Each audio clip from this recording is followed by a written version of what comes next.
चलो happy children's day. Restaurant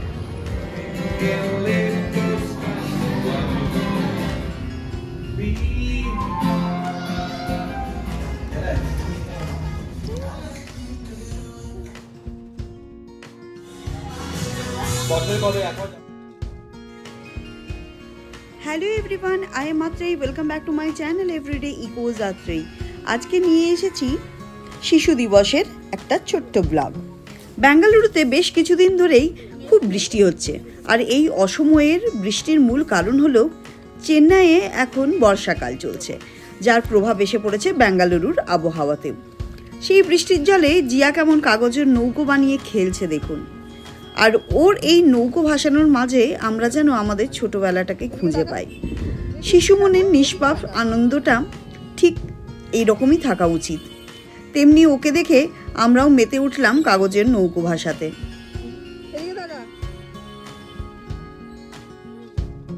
জিয়ার ছিল নাচের পরীক্ষা।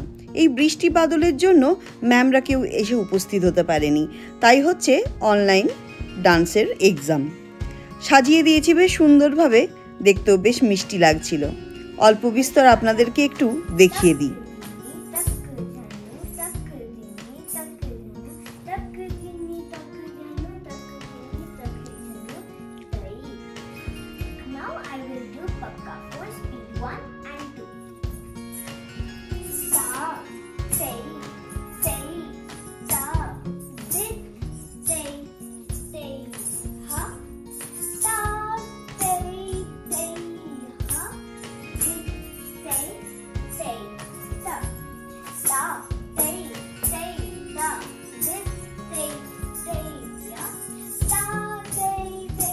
এইভাবেই শেষ হলো জিয়ার অনলাইন নাচের পরীক্ষা। কি আর করা যায়, নাচের পরীক্ষার ডেট তো আর পাল্টানো যাবে না, ঝড় বৃষ্টির জন্য আর হয়নি। এটা হচ্ছে পরের দিন সকালবেলা। আজকে সকালটা খুব মেঘলা করে রেখেছে, ঠান্ডা হাওয়া আর মাঝে মাঝে ঝিরিঝিরি বৃষ্টি পড়ছে। হালকা ক্ষীণ রোদ উঠেছে বটে, কিন্তু এই রোদটা বেশিক্ষণ থাকছে না, চলে যাচ্ছে।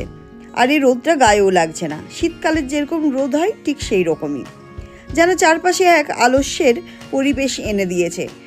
আর এই আবহাওয়ায় নিজেকে বেশ অলস মনে হচ্ছে, আর খুব ঘুম পাচ্ছে। মনে হচ্ছে লেপ কাঁথা মুড়ি দিয়ে আবার একটু শুয়ে পড়তে পারলে বেশ জমে যাবে, কিন্তু তা তো আর উপায় নেই। সব কিছু যেন একটু ধীর ধীর আর শান্তভাবে হচ্ছিল। এমন আবহাওয়ায় কফির মগ হাতে আরাম করে বসে থাকাটাই বোধহয় সবচেয়ে উপভোগ্য, কিন্তু সেই সব তো আর কপালে নেই। জিয়ার হচ্ছে স্কুল আছে, জিয়ার স্কুলে শিশু দিবস উদযাপন হবে, চিলড্রেন্স ডে উদযাপন। আজ ছিল জিয়ার স্কুলে শিশু দিবসের উদযাপন, তাই জিয়ার খুব আনন্দের সঙ্গে রঙিন কাপড় পরে স্কুলে গিয়েছিল। স্কুলের পরিবেশ ছিল খুবই উৎসব মুখর। স্কুলের দিদিমণিরা নানা রকম সাংস্কৃতিক অনুষ্ঠানের আয়োজন করেছিলেন। নাচ, গান আর অভিনয়ের মাধ্যমে শিশুদের মনোরঞ্জন করারও চেষ্টা করেছিলেন। জিয়াও এই আনন্দমুখর পরিবেশে খুব মজা করেছিল। অনুষ্ঠানের শেষে দিদিমণিরা প্রত্যেক শিশুকে উপহার হিসেবে একটা সুন্দর বোতল দিয়েছে, জলের বোতল। জিয়া সেটি হাতে নিয়ে খুব খুশি হয়েছে। এই দেখুন, ওদের স্কুলের স্ট্যাম্পও মারা আছে। প্রত্যেককেই 1 লিটারের একটা করে জলের বোতল দিয়েছে। যা পাওয়া যায় তাই ভালো, খুব খুশি। স্কুল থেকে ফিরেই জিয়া দেখলো আমাদের সোসাইটিতেও শিশু দিবস উপলক্ষে ছোট বাচ্চাদের জন্য ওই ফাউন্টেন এরিয়ায় কিছু চকলেট রাখা আছে, আর ওখানটা খুব সুন্দরভাবে একটু সাজিয়েও দিয়েছে। চকলেটের এমন উপহার দেখে ছোট বাচ্চাদের মুখে হাসি ফুটে উঠেছিল। তাদের আনন্দ দেখে মন ভরে গেল আমাদেরও। সত্যি শিশুদের খুশি দেখতে পারা সবচেয়ে বড় আনন্দের বিষয়। এই দেখুন, দুটো ঝুড়িতে চকলেট রেখে দিয়েছে, আর ওপরে কি সুন্দর ডেকোরেশনও করে দিয়েছে হ্যাপি চিলড্রেন্স ডে বলে। আর বাচ্চাদের একটার জায়গায় কতগুলো যে হাতের মুঠোয় তুলছে তার কোনো ঠিক নেই। যাই হোক, এইটুকু যে করে দিয়েছে বাচ্চাগুলোর জন্য, বাচ্চাগুলো কিন্তু ভীষণ খুশি। জাস্ট স্কুল বাস থেকে নামছে, নেমেই একদম খপাত করে হচ্ছে কি যে এক থাবা বসিয়ে নিচ্ছে এই চকলেটগুলোর মধ্যে, নিয়ে এবার যে যার বাড়ি। শিশু দিবস বলে কথা, এইটুকু তো করবেই। আজকে ওদের দিন, কিচ্ছু বলা যাবে না। শিশু দিবস প্রতি বছর 14ই নভেম্বর পালিত হয়। যা ভারতের প্রথম প্রধানমন্ত্রী পণ্ডিত জওহরলাল নেহেরুর জন্মদিন। শিশুদের প্রতি তার গভীর ভালোবাসা ও স্নেহের জন্য তাকে আদর করে চাচা নেহেরু বলা হতো। এটাই জিয়াকে শেখালাম কেন চিলড্রেন্স ডে পালন করা হয়, এটা তো জানা উচিত, শুধু চকলেট নিলেই তো আর হবে না। বাড়ি ফিরে এসে খাওয়া দাওয়া সেরে ওকে জিজ্ঞেস করেছিলাম, আজকে তো চিলড্রেন্স ডে, তোর কি দাবি আছে বল, কি নিবি? জানেন, মেয়েটার কোনো দাবি দাবা কোনোদিনই ছিল না। কোনোদিন একটা জামা, জুতো, চকলেট, টয়েস, খেলনা, বাটি, এটা ওটা কোনোদিনও কোনো জিদ করেনি, এক্সেপ্ট তার হচ্ছে বুকস। ও বই পড়তে ভীষণ ভালোবাসে, ক্রসওয়ার্ডে গিয়ে শুধু বই কেনে। তাই আমাকে বললো ভিম্পি কিডের series number 5 and series number 6 এই দুটো আমাকে যদি অর্ডার করে দাও আমি খুব হ্যাপি হব। সাথে সাথে আমি অ্যামাজনে অর্ডার করে দিলাম, বইগুলো আসবে কালকে। হোম টাস্ক শেষ করে এবার রেডি হয়েছে বাইরে খেতে যাবে বলে। আজকে চিলড্রেন্স ডে, মেয়েটার তেমন কিছু বায়না থাকে না, তেমন কোনো ডিমান্ডও থাকে না। তাই ওকে শুধু জিজ্ঞেস করেছিলাম কি খেতে চাস বল। তো কন্টিনেন্টাল খাবার মানে পিৎজা টিজা, পাস্তা এগুলো খেতে বেশি ভালোবাসে। তো কোনো কোনো দিন আমরা ভাবি কি যে ঠিক আছে চলো আজকে চিলড্রেন্স ডে আছে যখন ওর মনের উইশটা ফুলফিল করে দিই, কেন কি ওর দিন ওকে চাওয়া হয়েছিল। আর চেয়েছে একটা বই, ভিম্পি কিডের কোন সিরিজটার Riddhi? The ugly truth. The ugly truth এই বইটা চেয়েছে। বলে দে একবার সবাইকে। আমাকে রিম্পিকে মাম্মা বলেছে আমাকে রিম্পিকে একটা আগলি ট্রুথ সিরিজ দেখতে। বাস পর, জুতোটা পরে না ফটাফট। তো এবার এই জামাটা পরবে না ওই জামাটা পরবে, এই করে এখানে জামাটা নিয়ে এসে রেখেছে। আজকে আবার চিলড্রেন্স ডেতে স্কুলে কি সুন্দর ড্রয়িং করেছে দেখুন, বেশ ভাল লাগছিল। মানে এত সুন্দর ড্রয়িংটা স্কুলে করেছে দেখে অবাক হয়ে গেলাম। বাড়িতে এমনিতে ড্রয়িং করতে বললে বসে কিন্তু ড্রয়িং করে না, আর স্কুলে না দেখে মানে ড্রয়িংয়ের কম্পিটিশন ছিল, সেখানে হচ্ছে বসে বসে কি সুন্দর কাজ করেছে। সব থেকে ভালো লেগেছে পাখির যে এত সুন্দর করে নিখুঁত কাজগুলো করেছে দেখুন, পাতার উপরে কাজ, পাখির বডিতে কাজ, এগুলো দেখে খুব ভালো লাগলো। চলুন তাহলে আমরা রেডি হয়ে গেছি, আমরা যাচ্ছি আজকে কোন রেস্টুরেন্ট? পোকো আপোকো। সেটাও আবার হচ্ছে ওরই চয়েস, ও কোথা থেকে দেখেছে আমরা জানি না। পোকো আপোকো ওটা ইনস্ট্রুমেন্টাল একটা রেস্টুরেন্ট, ওটা নাকি নতুন ওপেন হয়েছে।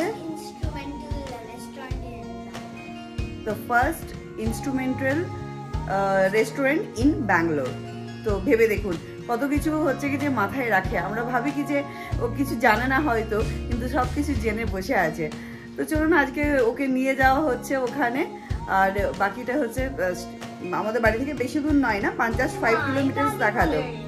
হ্যাঁ 5 কিলোমিটার ডিস্টেন্স, 5 কিলোমিটার্সের মধ্যে পৌঁছে যাব আর ব্লগটা কন্টিনিউ করব রেস্টুরেন্ট থেকে। ঘড়িতে এখন বাজছে 8:30। আমরা সবাই মিলে বেরিয়ে পড়েছি রেস্টুরেন্টের উদ্দেশ্যে। 9টার সময় টেবিল বুক করা আছে। এই যে জায়গাটায় যাচ্ছি এটা জিয়ার খুব পছন্দের নাকি একটা জায়গা, আমরা কিন্তু জানতাম না। আমরা ভাবি ছোট বাচ্চারা হয়তো কিছু বোঝে না, কিছু দেখে না, কিছু জানে না, কিন্তু তাদের পর্যবেক্ষণ ক্ষমতা যে কতটা তীক্ষ্ণ আজ আবারও প্রমাণ করে দিল। এই রেস্তোরাঁটাই জিয়া আমাদের খুঁজে দিয়েছিল। জোম্যাটোতে যখন খুঁজছিলাম তখন ও আমাকে বলল, আরে এইখানে চলো, এটা হচ্ছে নতুন রেস্টুরেন্ট, এটা খুব ভালো। আমরা কিন্তু এতদিন জানতাম না, অথচ অনেক দিন আগে থেকেই ও কিন্তু লক্ষ্য করেছিল। সত্যি রেস্তোরাঁটাই ছিল অসাধারণ, এর পরিবেশ এক কথায় বলা যায় চমৎকার, আর ছিল লাইভ মিউজিকের ব্যবস্থা। এটা বেঙ্গালুরুর প্রথম মিউজিক্যাল অভিজ্ঞতার রেস্তোরাঁ। বুধবার আর শুক্রবার এবং রবিবার এখানে বলিউড লাইভের মিউজিক হয়, আর অন্য দিনগুলোতে ওয়েস্টার্ন মিউজিক বাজানো হয়। এটা ব্যাঙ্গালোরের ফার্স্ট মিউজিক্যাল এক্সপিরিয়েন্স রেস্টুরেন্ট। এইটার জন্যই হচ্ছে কি যে ও এত বেশি উদ্ভূত হয়েছিল কি ওখানে একবার যাওয়া উচিত আমাদেরকে কিন্তু অন্য সময় জানায়নি। আজকে যখন কথায় কথায় বলেছি কি যে রেস্টুরেন্টে নিয়ে যাব তখন গিয়ে জানিয়েছে। বড় হয়ে গেছে মেয়েটা, বলুন।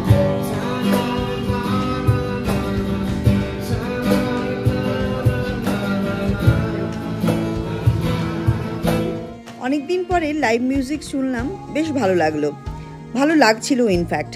আর এই হচ্ছে রিদ্ধির রেস্টুরেন্ট পোকো আপোকো। এই জন্য এত ইন্টারেস্ট দেখাচ্ছিল। দেখতে পাচ্ছেন ইনস্ট্রুমেন্টগুলো সব একদম সুন্দরভাবে সাজিয়ে রাখা আছে, আর অ্যাম্বিয়েন্সটা ছিল সত্যি খুব সুন্দর। আপনাদেরকে ওই পেছন দিকের স্ট্যান্ডটাতে নিয়ে যাব। এইখানে দেখা হয়ে গেছিলো এক বাঙালি ভাইয়ের সাথে। এই ভাইয়ের বাড়ি বাঁকুড়াতে। বাঙালি মানুষজন কোথায় না থাকে। চলুন, এখানে বাঁশিগুলো দেখেছেন, সব অ্যাডভান্স স্টেজের বাঁশি, আর তার সাথে অনেক রকম ছিল। এই উকুলেলে আছে, উকুলেলে তো আপনারা জানেন। এই যে এখানে ইনস্ট্রুমেন্টে, এটার নাম আমি জানি না, ইভেন ওরাও বলতে পারলো না। তো এগুলো দেখতে বেশ ভালো লাগছিল, আর এগুলোকে সুন্দরভাবে সাজিয়ে রেখেছে, এত ভালো দেখতে লাগছিল, এই জন্য ও বেশি ইন্টারেস্ট হয়েছিল। যাই হোক, অ্যাম্বিয়েন্সটা সত্যি খুব সুন্দর। Small video.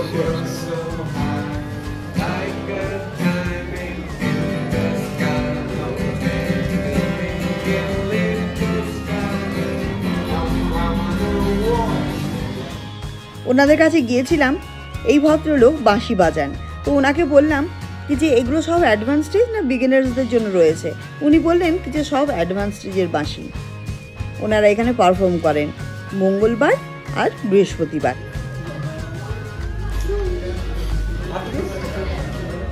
After this, which song you want? Uncle is asking you. Hotel California. Chalo.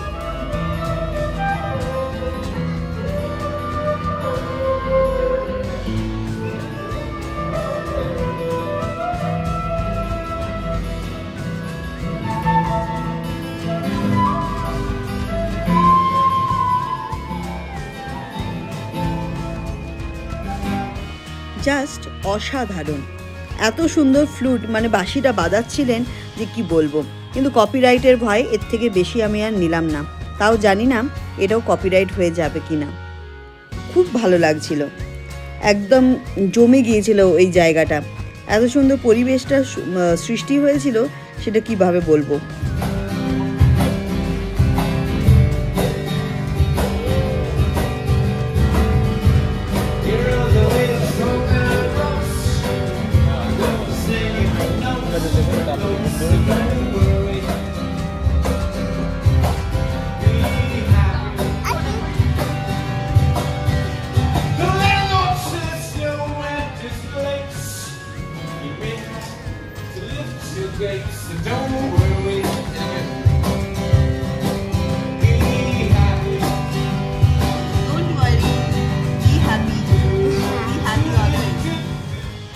Now it's hotel California. ঋদ্ধিকে সাথে গাইতে বলেছিলেন, কিন্তু ঋদ্ধি তো লিরিক্স জানে না, তাই উনিই গাইলেন।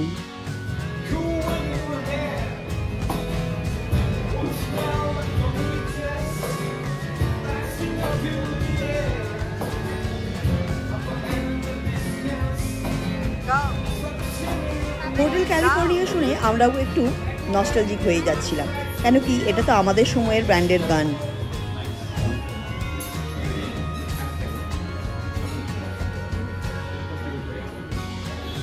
ওনার নাম ছিল কেভিন। এত সুন্দর গান গাইলেন, আর এত জলি মানুষ, নিজে থেকে এসে কি সুন্দর গল্প বললেন, খুব ভালো লাগলো। উনি জাস্ট রাস্তার ওই পারেই হচ্ছে কি যে ওনার বাড়ি, ওখানেই থাকেন।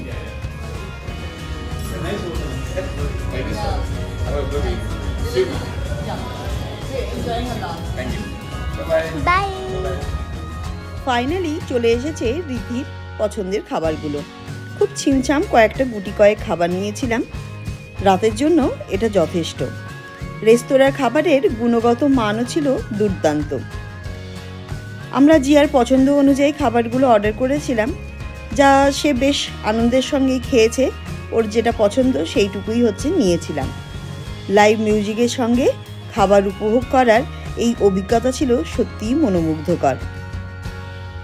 এই শিশু দিবসে আমার শিশুটিও বেশ খুশি ছিল। খুশি থাকলেই ভালো, যে কোনো মা বাবার সেটা দেখতে বেশি ভালো লাগে। আর তেমন কোনো দাবি দাবা ওর কোনোদিনই ছিল না, আর এখনও সেই দাবি দাবা নেই। তাই একটু পিৎজা খেতে চেয়েছিল, তাই নিয়ে এসে খাইয়ে দিলাম। বিশ্বের সমস্ত শিশুদেরকে বলবো, প্রত্যেকেই যেন এই শিশু দিবসে আমাদের অনেক অনেক শুভেচ্ছা ও ভালোবাসা নেয়, আর প্রত্যেকেই যেন খুব হাসি খুশিভাবে জীবন কাটাতে পারে, আর বড় হয়ে যেন উজ্জ্বল ভবিষ্যৎ তৈরি করে। আর শেষ পাতে তিরামিসু দিয়ে শেষ করলো রাতের খাবারটা। এর মধ্যে ছিল চকলেট মুস, কেক আর চকলেটে ঘেরা। বেশ সুন্দর ছিল খেতে। এটা ওর পছন্দের খাবার, যা পছন্দ ছিল আমরা ওকে খাইয়েছি।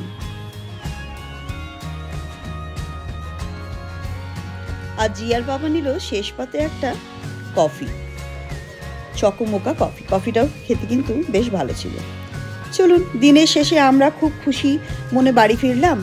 আর এই বিশেষ দিনটি জিয়ার জন্য যেমন আনন্দের ছিল, তেমনি আমাদের জন্যও একটি বিশেষ স্মৃতি হয়ে রইল। আপনাদেরও একবার এই রেস্তোরাঁয় যাওয়ার পরামর্শ দিচ্ছি। শিশুদের সঙ্গে কাটানো এই ধরনের মুহূর্ত জীবনের স্মরণীয় অভিজ্ঞতাগুলোর মধ্যে একটি। আজকের ব্লগটা যদি ভালো লেগে থাকে তাহলে একটা লাইক, শেয়ার, সাবস্ক্রাইব আর অবশ্যই কমেন্ট করবেন। দেখা হবে আবার একটা নতুন ব্লগের সাথে। আর যারা আমার ব্লগে নতুন তারা কিন্তু অবশ্যই সাবস্ক্রাইব করে যাবেন। আত্রেই নিয়ে আসবে খুব তাড়াতাড়ি একটা নতুন ব্লগ। চলুন, ব্লগটা এখানেই শেষ করছি। Tata, bye bye, thank you so much.